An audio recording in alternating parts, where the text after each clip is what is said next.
Hi, so welcome to episode 2 of Me Time with Ruby. And I'm on the sofa obviously with Charlotte. It's the two of us every week. We were hoping to have a model this week, but we don't.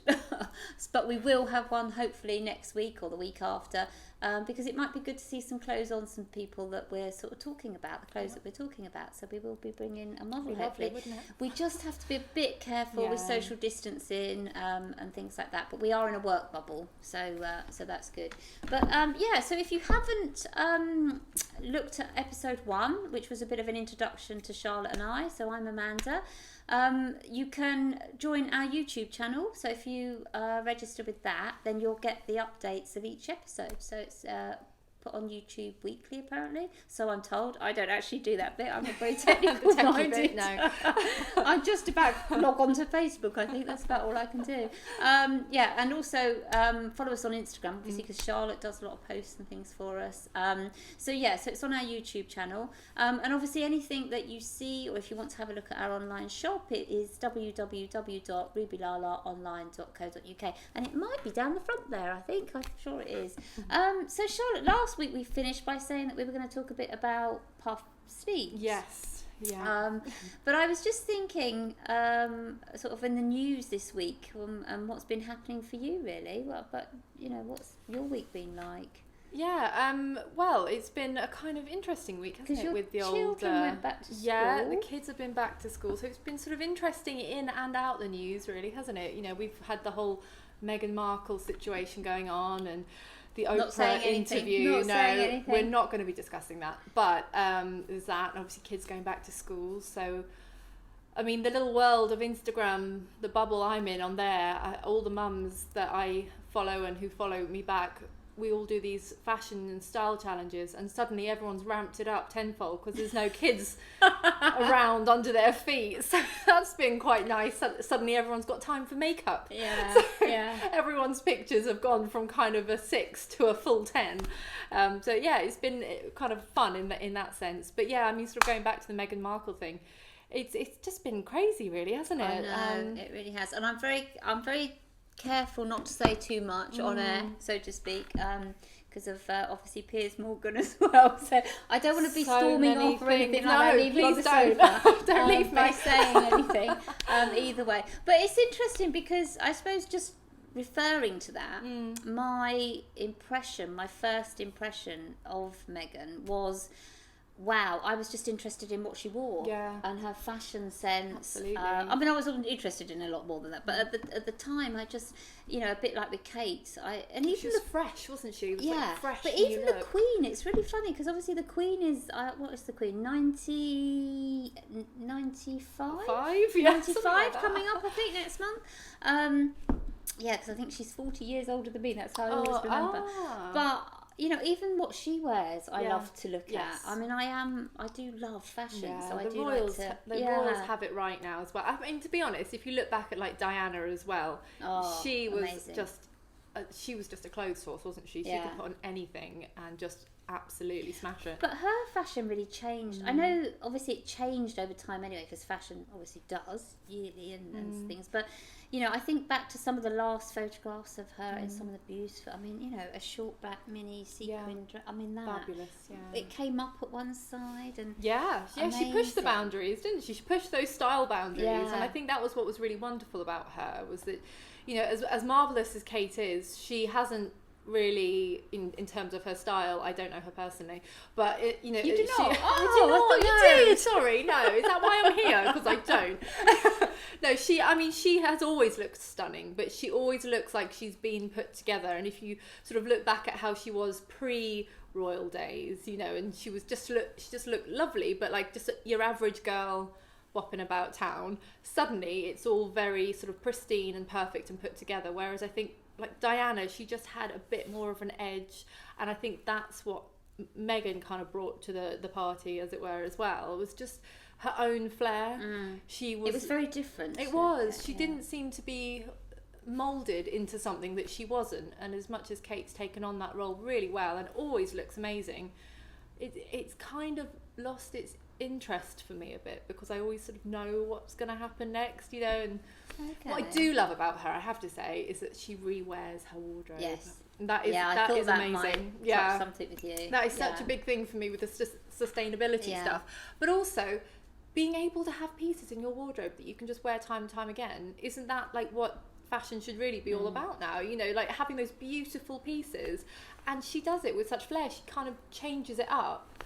That's what, and that for me is kind of like that real girl Kate coming through. That's her coming through. Well, it's interesting because I mean, I love fashion and I am always buying clothes and things, but I have got some classic pieces and I have got a jacket. You probably won't even remember this shop, but years ago, there was a shop called Etam. Yes, I remember. Tammy Girl. Yeah, that's it. That was the little version, wasn't it?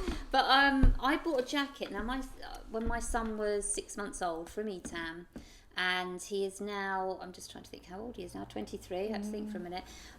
So it's a classic jacket, just short black, zip up, nothing special. But it's in my wardrobe and it comes out every year. It may only come out half a dozen times at the most, but it comes out every year. It looks as fresh as the day I got it. Yeah, oh, that's amazing. But it's like you say, it's a classic. It just keeps coming out that you can wear over and over again. I think it's so lovely that sort of those classic things are coming back now as well. And I've sort of noticed with some of the things sort of coming into Ruby Lala is that there is a real classic look about a lot of the items. And there's obviously, you know, kind of the trend stuff as well, but just the fact that you have those pieces in there that people can go, do you know what, I just need a classic jacket, a pair of jeans, a white shirt, a gilet, just, you know, those items that you're going to buy and wear and wear and wear and wear. And yeah, I think that's quite an exciting new thing that's coming into fashion now, is that there's also, which is really interesting, there's a kind of DIY element coming into the catwalk. There's been like embroidered things where and hand painted and tie-dye. There's all these things coming in on the like kind of off the catwalks now, onto and now off the catwalks, which is so cool because we could do that. You know, you can buy yourself a white shirt in, you know, kind of do patchwork or something. And there's all these amazing things, so people can get a bit creative, and that's, you know, I think that's kind of where, for me, just going back to the Royals, that's where Kate loses it a bit, because there's nothing creative there for me, whereas Meghan had, and Diana's definitely had, a real flair for the creative, I think, with their styles. It's funny, two things just to pick up on there is that we had a young girl come into the shop before Christmas, before we went into lockdown. And I said to her, she walked out, I said, "Wow, I love your jeans, they're gorgeous." She said, "All these, I painted," she actually, they had hearts on them. Yeah. And she had dyed them or done something. Amazing. She was telling me what she'd done. Oh, bleached them. Yeah. Bleached. Yes. But they were with little hearts on, and they looked amazing. How clever They were is like, that? she'd picked up these jeans from a charity shop, probably cost her 50p or a pound. That's it. And they looked so wow factor. Well, if you have the time, why not? I know. If you don't have the time, you can buy them already made. But the other thing, just going back to Kate as well, is that it's interesting because probably a lot of her stuff isn't my style. I mean, there is a designer who, for the life of me, I want to say Edam or something. She wears a lot of Reese. No, it wasn't Reese. It's a British designer, I think, and they do a lot of really what I'd call florally things. And I don't know if it's not necessarily the print. It might just be the style. And she's worn a couple, and I thought, oh no, you've got that so wrong. For me. But she looks amazing in them. So it's like, look at that thing thinking, oh no, I wouldn't wear that. But actually, she's she another makes clothes it horse, look isn't she? amazing. And it does. Well, if you think back to our first sort of ever Kate moment was when she was on the catwalk, wasn't it, at uni, in that completely see-through sheer dress that her friend had made, that she was just, and apparently that's the moment Will spotted her. I can't imagine why. No, wandering down near naked. I can't imagine why he would have spotted her. But and so she kind of... He probably thought, that's a really nice dress. I really love that. I love that dress. Yeah, I want one of them for my grandma. So we kind of have she's always had that sort of fashion aspect to her, I think, because of that very first introduction we had to her. But yeah, I mean, she's definitely grown in her style, but I have to say, I agree with you, there are some things where I think, if that had just been a slightly different length or a slightly different heel, but she does carry things off. She does look lovely. She does always. So how do you feel, you know, like I've said in the episode 1, I don't know anything about fashion. You'd think I do. I own a boutique, but I don't. I'm learning on the job, so to speak. But how do you feel then, or what are the differences between Kate and Meghan? I mean, I know Meghan isn't in the public eye over here now. But you know, how do you feel that their fashion differs? I think for me, Kate is very traditional. She's really sticking quite rigidly to the royal rules in terms of how she dresses. Every now and again she comes out with a sort of sequin spectacular, but generally speaking she seems to have that kind of, I'm going to just sort of play it under the radar a bit. Whereas with Meghan, I guess, I mean, she's still a little bit, for me, before she married Harry, she was still kind of a bit like Kate was before she married Will, just her own style, you know, who she was, an American girl who kind of had that cool, laid-back American sort of style, wore clothes that were a little bit sexy and sassy, and clothes that she obviously felt good in because she picked them. You kind of saw the difference after she was married and she started wearing these put together dresses and yeah, sort of the higher necklines and all the different things that sort of came into play that hadn't been there before. She almost became another person, and it's interesting now when I see pictures of her pre being a royal, I can't quite sort of marry the two up, excuse the pun, I can't quite put her then and her now together. I'm thinking of sort of the psychology behind that and in what she's been saying in her interview. I mean, you know, again, I don't want to comment on the interview either way, but you know, interesting that perhaps she talks about being something different or having to be something different, and actually her clothes maybe represent, I think, they were a real external version of that, absolutely. Because I suppose my thought about her is she wears, like you say, classic, so quite a lot of not printed stuff necessarily, navy, that's it, you know, she definitely knows her colours. I think that without a doubt, she whatever colour, I mean, she put a yellow dress on once and I just thought, wow, it just pops, doesn't it? You know, she some definitely people just knows her can colours. get away with that yellow and it just looks amazing. I can't. No, Too pale. I can't. Every now and again I'll find a yellow. In fact, the jumpsuit that I wore, I think it's on your Instagram, the yellow jumpsuit, and I thought, oh my gosh, that's never going to work for me, but I put it on, I was like, oh, it looked gorgeous on you. If you haven't seen the yellow jumpsuit, check out the Instagram for that. Yeah, I loved that that colour, and it was so bright. And as I say, I can't always wear yellow, but she seems to be able to just pull it off, whatever shade. It's a tricky one, but it's good for her. And it's interesting though, because I also, just going back lastly to what she looked like on the interview.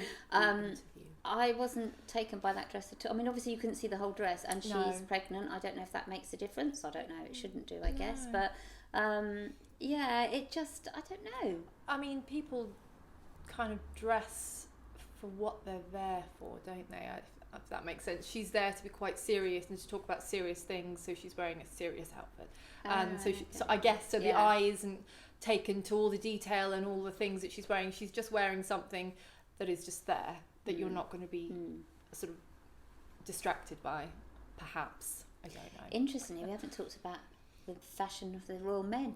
That's a bit boring, that one. I can't think of anything. I mean, when they get married in their uniforms, that's all right. Yeah, the uniforms. That works. But I just think, that the suede loafers, tie-up shoes, they've just been there all the time. It's just a classic, isn't it? The chinos. And it's funny now, kind of talking about that, because when you look back to Princess Diana and in the 80s and all the puff sleeves, and here we are again with the sleeves, with the 80s vibe coming in. So, maybe the men have got it right. Maybe they just should never go out of fashion. Yeah. We should just they know they're going to roll back in 20 years exactly, time. So what's the point of doing At some anything? point we'll be in fashion again, chaps. It's like my husband says, I say to him, you need this, I don't need a new t-shirt. It's like, no, I know you don't need one, but you've actually had that one for about 15 years. It'd be good to have a bit of change of scenery, I suppose, to look at from my perspective. I've sewed that but hole about 5 times. Unless it's got a massive hole in it, it's fine in the wardrobe, even though it's faded and it's been around, like I say, for 15 years. It's fine. It's absolutely fine. You don't need to buy another one. So, see, I'm a fan of, I'm a charity shopper as well. So, if it's something really basic like that, I'll kind of maybe go and just pick something up if I need to sort of quick, grab a t-shirt. But no, I don't think I could deal with things that are just falling apart. Every now and again, I'll sew up socks. I'll darn socks. I can't even sew a button on. Yeah, I know fashion, and I To be can't fair, even I sew a button can't sew buttons. on. My husband's mother was a dressmaker. Oh. And when I met him, he's like, can you sew it? And I'm like, No. sew a button on? No, I can't. No. So Oh no. just goes What a in there. But yeah, so going back to your article, so Charlotte's written an article, a blog, which will appear on our website. So yeah, just a little bit about the puffy sleeves, the 80s puffy sleeves. The puff sleeves. See, I love it. It makes me. I get a lot of comfort. I feel a lot of comfort seeing that blouse because it brings me back. Brings you home, doesn't it? It's like, as you say, that's really interesting. It's like a comfort thing. I know last week you said you were in nappies in the 80s. But, I said I was in my puffy nappies while you were in your puffy sleeves. That's it. So I mean, one of the things that I think some people get slightly mixed up with is the puff shoulder. That this season, what's really coming through is actually a structured shoulder. So if we're talking jackets, for example, you're going to be looking at the padding, something like that. Coming off the catwalk, it's actual points, things like that, which isn't terribly useful necessarily day to day, a pointed shoulder. But, you know, that's a slightly different thing to what we're talking about, which is the puff sleeve. Which obviously kind of comes from the shoulder, but is not actually adding anything to the shoulder. That, actually, So you're kind of looking at these things that are, this is quite an extreme version of it, and that's why I love it personally. So if you're looking to create a bit of wow factor, something like this would be ideal. But what's nice about this is that then you've kind of got that simplified aspect to it where it's black and it's cotton. And so those two things, you know, it's classic, it's got the cuffs, and it's so classic. So you've got that little hit of trend and a little bit of something wow, but then you compare it right back to, you know, your classics, which is what's really lovely about these kinds of things. So that would go for like the office. You've got it on with some jeans. Yeah, absolutely. The office, that sounds really, but you know, in my day when I worked in an office, which is going back pre having the kids, so probably nearly 30 years ago, you know, women wore suits, jackets. I don't know what they wear in the office now. I mean, but they're not in the office. But I have to say, I'm not in an office, but from what I see marching up and down, you know, the women marching up and down outside the so it's still shop. The suit and the shirt. Yeah, I see them in their shirts and their, you know, the skirts, and it's but then lovely. You could wear that for an evening out. Absolutely, or take your jacket off and go for an up. after work. So if you wanted to kind of bring a slightly different element to it, you could actually really give this a rocky look. So you could get like an obi belt and kind of have the belt around, or sleeveless blazer, something like that, and give it a different colour. So maybe like a white leather sleeveless blazer. Wow. You know, something like that. So yeah, you can kind of really give it a bit of oomph and get a pair of, you know, thigh high boots and a pair of jeans, but equally dress it down, pair of pumps, a little beret, and you know, you've got a nice day-to-day look. So it can be worn either way. I brought the little gilet just to kind of show you something like this that could so easily be worn, and then you've just got that little sleeve coming through there, and you're still getting the look but with a slightly more pared down version of it. Another one that I thought would be nice, just to make it wearable, because obviously for some people this might be a bit scary. It might feel a bit huge and daunting to put something like this on. Is it scary? I think I don't know, like, you know, because as we were saying last week, for some people it's stepping out your comfort zone, isn't it, a little bit? And if you're used to sort of being a bit more of a wallflower, and sort of feeling like, oh, I don't want people to look at me, suddenly having giant sleeves could feel a bit overwhelming, I think, to some people potentially. But that's where we come in. And we make you feel comfortable by showing you ways that you can wear these things without that sort of fear factor. But just to kind of bring it to something a little bit simpler and simpler in the sleeve. You've still got a little bit of puff there. You've got a bit of sort of shearing, but it's just such a beautiful feminine piece. It's got the little necktie, which I think you can get is disposable. The right word. Detachable. Yeah, detachable. It is detachable. It's disposable. You could dispose of it as well, but you could wear it anyway. You could put it around your neck, maybe as like a little choker or something, just to bring the 80s in. But yeah, something like that as well. So you've still got a bit of the puff sleeve going on, but it's just not quite so intense. And again, you know, pop a little gilet over that or something. But then, you know, when you start looking at the sleeves that are around nowadays, there are so many different interesting fabrics, which is what's really interesting to me. I love a good fabric. So you've got all the different patterns. And you know, the florals are huge this season coming in, and stripes. So florals and stripes. So if you can find a way to bring those two things together in a shirt at the same time, yes, mortified, clashing. Oh no! But there are so many different fabrics. So I've just pulled a few little bits off the shelves, just to kind of show some examples. So something like this, if you're a little bit scared of a funky sleeve, something like this is perfect because you've got some interest in the sleeve, but you've also got that cuff, so it goes down to a really nice classic cuff. It's not doing anything weird sort of on the shoulders, so you're not going to feel like you're sort of 80s. But that is so beautiful, that kind of meshing, and that coming through like one of your lovely sort of sheepskin gilets or something like that. That would just be such a nice touch, and it makes it such a wearable. So it's not just contrast of colour; it's contrast of material. Yeah, absolutely. Style. Yeah, and with all the faux leather coming in, faux leather, everything. Oh, leather, I should say, leather and faux leather coming in. Like all of these things would look amazing with something leather, a pair of leather trousers or something. Again, this is so sweet, and although it's not technically a puff sleeve, it is a sleeve. You've got a bit of puff going on. Yeah, there's a bit of puff going on there, isn't there? And it's so sweet. And something like that could be so easily worn just in the day. Pair of jeans, you know, pop it on with a pair of jeans, and you've got quite a nice look there that you could maybe. That colour looks lovely on you, actually. Oh, thanks. I do like this top, actually. Haven't tried it on yet. That'll be after the video. But yeah, you can wear that in the daytime so easily with, you know, go for a cup of tea, socially distanced cup of tea or something, when we can. Or dress it up with, as I say, a pair of leather trousers and some high heels, and you're away. And then if you really want to pare it back down to something comfortable, oh my goodness, I saw the picture. It's a two-piece as well. You look amazing in it. I love it. Yeah, 2 pieces as well, which is brilliant. So you've got your, and do you know what? 2 for the price of 1? 2, I love 2 for the price of 1. Wear this over a big sleeve. There you go. Yes, I didn't think about that. So you could actually just have that unbuttoned. It's like a waistcoat. Yeah, like a waistcoat. So not just a black. So it's a 3-piece. Yeah, not just 2 exactly. in 1, 3 in 1. You know, get a nice belt because everything should be belted this season. Anything and everything. Your blazers, your jackets. Oh, really? Everything should be belted.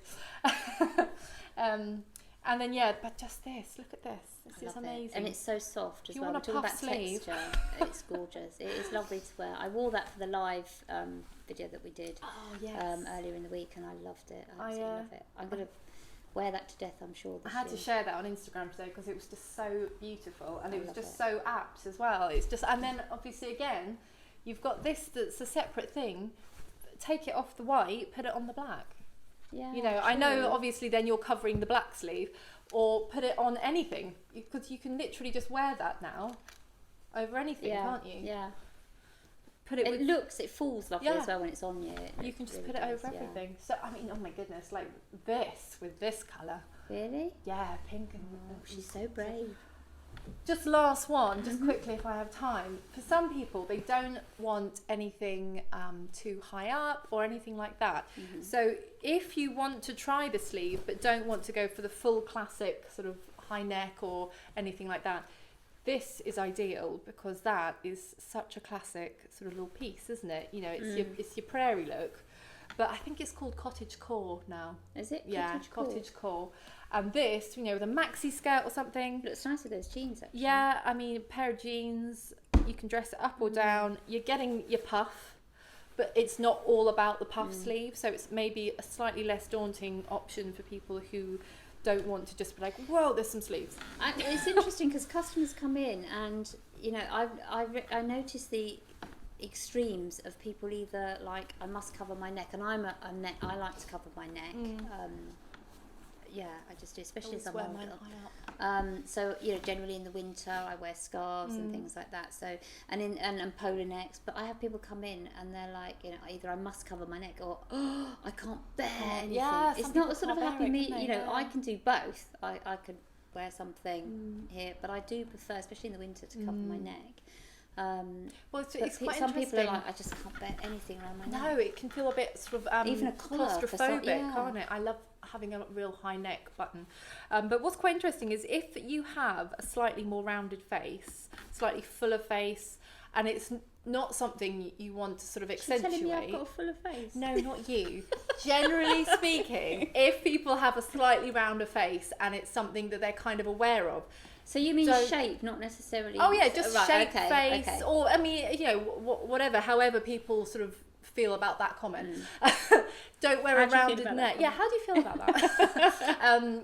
If there's a rounded face for any reason, a rounded collar can actually really accentuate that. So top tip, if you do sort of feel like that's something you want to kind of take away from a little bit, show a bit of collar, like your collarbone. That's why this is so perfect, because then it detracts from the aspect. Yeah, it kind of and suddenly there's like some bone on show, and then it makes everything look a little bit more structured. But then obviously you've got your V-necks as well, a V-neck, a square, that would be good as well. Yeah, I mean, obviously if you don't have that sort of hang up, then wear round necks. But yeah, just sort of a little interesting thing there, because we were talking about the neck. Right, okay, well, that's interesting. Well, thanks ever so much for that. That's brilliant. It's great having this style guru here. So what are we going to be talking about next week, Charlotte? What are you going to bring? You're going to be doing another article, blog that we can release after next week. Yes, absolutely. What are we going to talk about next week? As you know, I left all my notes at home, so off the top of my head, the horror. Oh my gosh, I have to use my brain. I think probably what would be quite interesting is looking at styles that kind of bring a youthfulness and maybe a pop of freshness to your look. I'm going to be here next week, definitely. Yeah, definitely I think it'll be quite a nice sort of, how the things we can do to just kind of. So not mutton dressed up as that's a saying that my mum used to use. Actually, none of that. But just actually how to make it a bit more flattering, make you feel a bit younger. Maybe. Yeah, and it will definitely be sort of talking about the fashions, but a few other things as well. Okay. To kind of rejuvenate. Okay. All right. Well, thanks very much for joining us. It's been lovely to see you, and we'll see you next week. Take care. Have a lovely Mother's Day. Oh yeah, happy Mother's Day.